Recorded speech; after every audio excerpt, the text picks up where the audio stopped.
Halo anak-anak, bagaimana kabar kalian?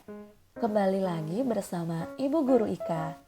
Kali ini, Ibu akan menemani kalian belajar mengenai perkembangbiakan pada tumbuhan.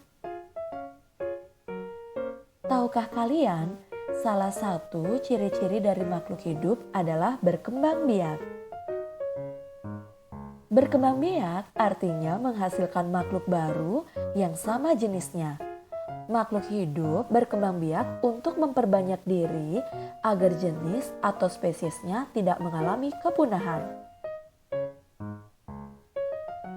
Lalu, apakah kalian tahu perkembangbiakan pada tumbuhan dibedakan menjadi dua? Apa saja itu?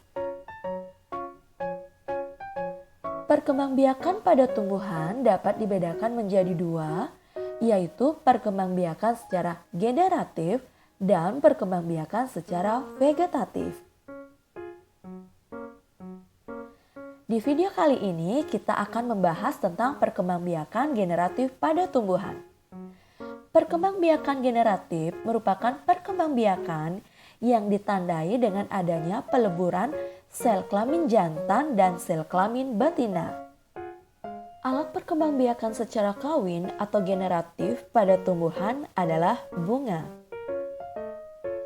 Nah, sekarang mari kita belajar mengenai bagian-bagian bunga dan apa saja fungsi dari bagian-bagian bunga tersebut. Bagian-bagian bunga terdiri dari mahkota, benang sari, putik, kelopak bunga, dan tangkai bunga.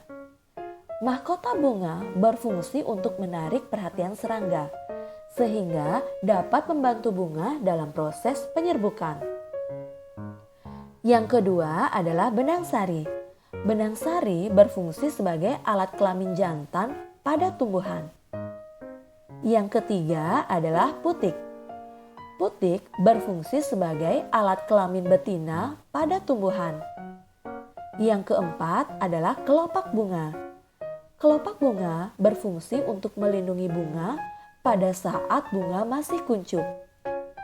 Dan yang terakhir adalah tangkai bunga.